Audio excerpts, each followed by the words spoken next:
Oke kawan-kawan, selamat datang di channel Mr. Kimpong. Jadi ini acara terbaru dari Mr. Kimpong, yaitu Tanya Pak Pong atau TPP ya kawan-kawan. Jadi kawan-kawan bertanya, kemudian dicoba untuk dijawab oleh Pak Pong, begitu kurang lebihnya.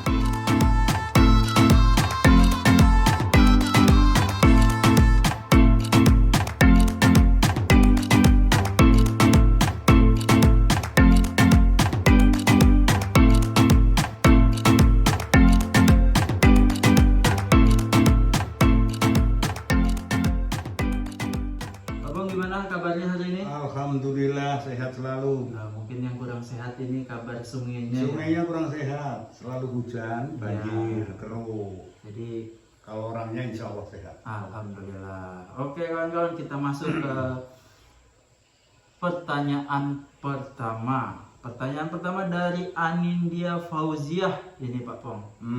Apa itu? Pak Pong mau tanya, kenapa ya di pantai pesisir Balikpapan nggak pernah pasang setiap pagi lagi? Ya, pasangnya pasti selalu sore hari dan malam hari. Sudah 4 bulan keadaan air seperti ini. Mungkin bisa langsung dijawab oleh Pak Pong. Ya. Pertanyaannya sih sederhana ya, Yeah. tapi jawabannya bertele-tele loh. Iya. Ini berkaitan dengan pasang surut air laut. Ya. Jadi pasang surut air laut itu besar dipengaruhi oleh gravitasi bulan. Kenapa bukan gravitasi matahari? Karena bulan adalah mempunyai jarak terdekat dengan bumi, gitu ya. Ya. Nah, kemudian pada saat sekarang ini, mungkin sore ya tadi ya dikatakan oleh beliaunya ya, Ya. sore hari itu nyampe. Nah, ini akan terjadi setiap 6 bulan. 6 bulan dalam setahun itu akan 2 kali pergeseran posisi bulan dan bumi.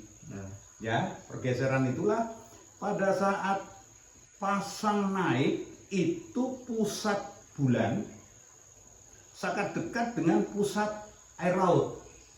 Oke. Ya, paham itu ya? Paham. Pusat bulan berdekatan sekali dengan. Paham. Nah, pada saat tinggi pagi itu pusat bulan itu sangat dekat dengan pusat air laut pada pagi hari. 6 bulan kemudian akan bergeser, kan bergeser itu ya. Oke. Jadinya matahari kadang di utara, kadang di selatan, itu pergeserannya seperti itu. Nah, pada saat 6 bulan kemudian itu pusat bulan yang ada di sana itu sangat dekat dengan pusat laut pada sore hari. Oke. Akan selalu seperti itu setiap Oke. tahunnya, 2 kali pergeseran. Oke ya, itu kira-kira itu. Makanya mungkin ini tidak lama lagi Balikpapan juga akan seperti Tanah Grobek dan sekitarnya Ya. akan mengalami pasang naik itu pada pagi hari, mungkin sekitar 1,5 sampai 2 bulan kemudian. Oke. Oke, itu jawaban kami. Itu jawabannya Pak Iya, Pong ya. iya. Jadi itu ya Mbak atau Mas Anindya Fauziah ini ya. Jadi kalau saya cermati jawaban dari Pak Pong, ya mungkin saya sedikit juga paham sih sebenarnya.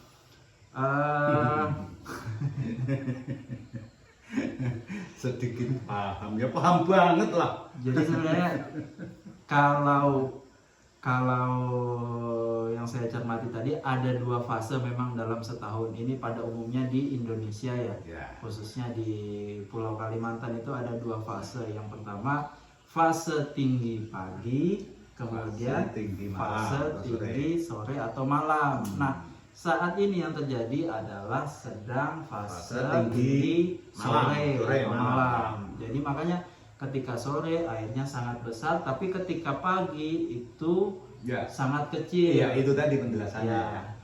Ketika saya mengcasting di kolam bekas tambang, Ya. itu adalah kondisi ketika air sedang tinggi pagi. Kenapa? Karena air banyak masuk, secara logika pasti banyak mendorong ikan juga masuk ke dalam kolam tersebut. Ya. Tetapi ketika saya melakukannya di tinggi sore, ya saya mancingnya harusnya sore. Iya, iya, iya. Tapi kalau pagi saya lakukan saat kondisi pasang tinggi sore, tidak ketemu karena pasangnya sangat rendah. Ya. Kurang lebih seperti itu Ya. yang saya tangkap dari Pak Pong. Ya, betul. Oke, mudah-mudahan menjawab ya kawan-kawan ya. Oke. Kita lanjut ke pertanyaan kedua ini Pak Pong dari Iyep Enggak. Safarudin Hasim 6878. Kita panggil Safarudin, Mas Safarudin. Oke. Kita panggil begitu ya Mas ya, kurang lebih lah. Kalau salah mohon maaf ini. Mungkin pertanyaannya ini tips biar kakap makan umpan ini maksudnya umpan tapi yang Iya, ditulis. umpan. Umpan udang di muara.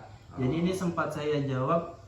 Yang pasti pertama kita pastikan sungai itu ada kakapnya Mas. Nah, untuk selebihnya silahkan Oh, Bapak yang menjawab. Yang pertama itu ada kakapnya. Kemudian yang kedua itu juga dilihat deras tidaknya arus air ya. Kemudian cara mancingnya kalau itu biasanya kalau di muara itu ya, itu apa sih makannya itu apa namanya? Matok ya. Ya matok Ya, lah. matoknya ikan gitu Iya. ya, matoknya mangsa itu pada posisi pinggir dia. Oke. Pada posisi pinggir dengan kedalaman antara 1,5 sampai 2 meter. Itu posisi ikan kakap itu berada di posisi itu untuk menunggu mangsa tadi. Kalau di tengah jarang sekali terjadi. Beberapa hari yang lalu kita buktikan, justru kita parkirnya dari pinggir, kita mancing ke tengah, matoknya malah di pinggir. Oke. Ya itu bukti bahwa ikan itu menunggu mangsa itu berada di posisi kedalaman 1,5 sampai 2 meter di posisi pinggir. Oke. Ya bisa posisi dari tengah kita ngelemparnya pinggir kalau sempit. Tapi kalau sungai itu terlalu lebar, parkir aja dari pinggir, lemparnya nggak usah terlalu jauh ke tengah. Dengan catatan ya kita harus tahu kedalaman air yang ada di tempat itu, gitu ya. Barangkali itu sedikit tipsnya itu. Iya. Saya rasa kalau kita bicara tips memang apa ya Pak Pong ya sangat luas ya. Oh iya sangat banyak kompleks, ya. faktornya. Jadi yang kita pahami itu kan ya Pak Pong juga mengajarkan kepada kami itu untuk memancing itu bicara soal peluang, Betul. betul kan? Soal peluang. Jadi ketika kita berbicara peluang artinya bisa pasti, bisa tidak pasti. Iya. Nah, tergantung bagaimana kita memperbesar persentase dari peluang tersebut. Tapi satu hal yang perlu saya tanamkan kepada anak-anak dan cucu ya, Ya. yakinkan dulu hati. Oke. Jangan sampai lepas dari keyakinan. Oke. Keyakinan bahwa di tempat itulah saya akan menemukan ikan, mendapatkan ikan, Oke. akan mendapatkan patukan. Keyakinan itu yang mungkin akan terwujud. Tapi kalau sudah tidak yakin, akhirnya gelisah dan seterusnya, pindah sana, pindah sini, pindah sana. Itu artinya tidak yakin. Beberapa kali bukti, tunggu sebentar. Bapak selalu begitu kan, kalau tunggu sebentar, barang 15 menit, 10 menit. Insya Allah nanti datang. Tapi bagaimana memunculkan keyakinan terhadap anggaplah saya belum pernah narik kakap, Iya. gitu ya. Ya. Bagaimana seorang saya ini yang belum pernah narik kakap memiliki sebuah keyakinan gitu di dalam diri. Sementara saya sendiri belum pernah membuktikan kalau saya ini dapat kakap di satu spot itu. Ya, sering kita lihat gitu ya. Kalau kita pas mancing gitu, orang pada parkir di tempat itu. Sesekali mungkin kita lihat orang mancing dapat kakap. Ya, kalau dia dapat kakap di tempat itu, berarti memang kakap itu paling tidak melewati alur-alur itu. Oke. Nah, itulah yang saya maksud.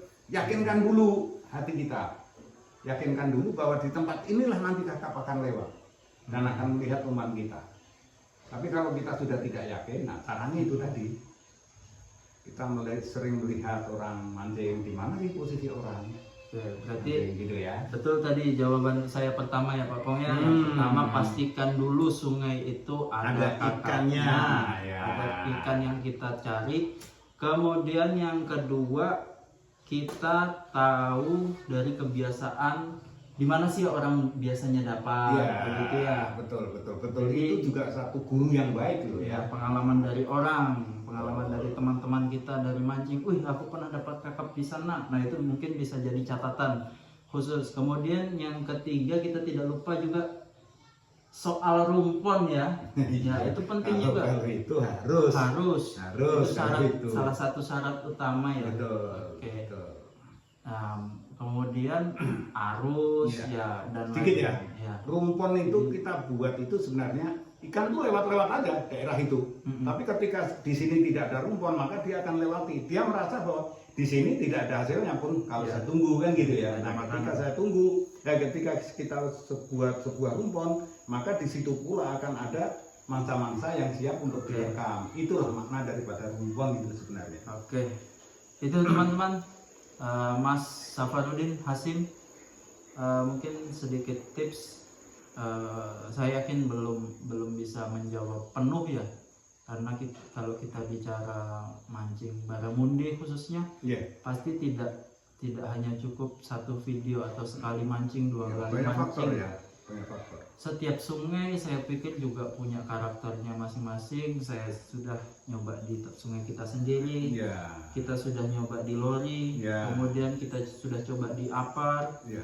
dan tempat-tempat sungai yang lainnya itu punya karakternya sendiri-sendiri. Iya. Jadi jadi ya pengalaman setiap orang itu beda-beda, jadi jawabannya juga pasti beda-beda. Beda-beda ya. Ya. Pasti beda-beda. Ada yang kalau mungkin Mas Yunus di Apar ya, Iya. dia lebih kecenderungannya menunggui kanal-kanal sungai, Iya. karena memang tumbuhnya beliau di sana dapat kakapnya ya di kanal-kanal sungai seperti itu. Iya. Kalau kita di sini ya di rebahan bakau atau longsoran-longsoran, nipah barangkali. Ya, seperti itu yang terutama nipah ya, salah satu ciri. Ya. Salah satu ciri bahwa itu wilayah kakap. Karena apa? Air payungnya pasti bagus untuk pertumbuhan kakap di tempat Oke. itu. Oke ya. Oke, mudah-mudahan dijawab Mas Safarudin Hasim. Mungkin teman-teman selanjutnya kalau ada yang ingin ditanyakan bisa ditulis di kolom komentar, nanti saya baca kemudian kita bikin videonya. Oke, terima kasih sudah menonton video ini. Jangan lupa untuk subscribe dan like-nya. Sampai jumpa di TPP berikutnya. Sukses untuk Anda semua. Insya Allah Anda sukses. Assalamualaikum. Waalaikumsalam warahmatullahi wabarakatuh.